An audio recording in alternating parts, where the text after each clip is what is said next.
ka problemet e veta që nuk janë zbardhur akoma. Po them vetëm që, domethënë, ne kemi probleme me historinë e Shqipërisë. Nuk dua të pengoj për të penguar, por duhet të them këtë. Ne kemi probleme me historinë e Shqipërisë. Historia e Shqipërisë është ndryshe dhe është ndryshe. Ekziston një komplot kundër shqiptarëve që kanë 1000 vjet që zhvillohet. Por ne kthehemi mbrapa në kohë. Cilit? Nga cilit? Janë grupet tëra. Nuk është një grup. Shqiptarë nuk i rrëzojnë dot një grup.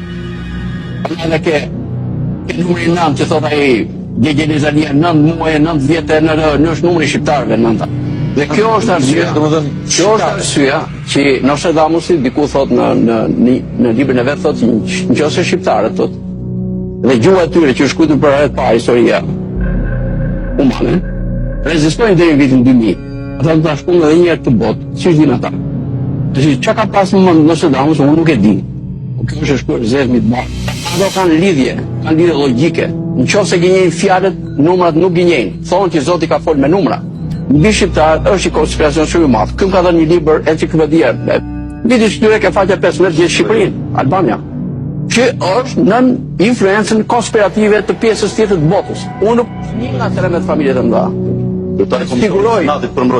Siguroj nga gjitha lidhjet që kam pas me të. Më ka thënë Max, ki kujdes se unë njoh Shqipërinë më mirë se sa mendon ti. Joe Biden.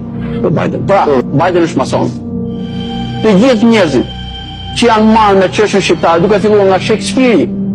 Vetë dy çfarë? Vetë lidhë për mand. Të Hamleti. Dhe lidhë. Në Hamletin në Danimark. Në Shqipëria. Zona antigravitacionale. E dyta.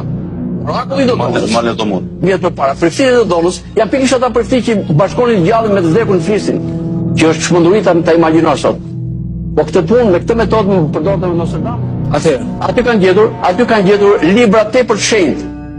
Nuk e di ke sjellë Ali Paça në një vend tepër shenjtë me një grup madh librash. I kanë marrë me vete. Dhe ju është dashur në fill mas luftës së botërore që ti kërkon ti përktheni librat. Se nuk e dini kuptimin se gjuha shumë e vjetër. Dhe kanë gjetur një shqiptar nga Genoa që njihte Shqipën arkaike dhe Rusia ka këtë dhe Rusia ka këtë dhe Rusia ka sot. Kjo është ajo që quhet sekret zotëri.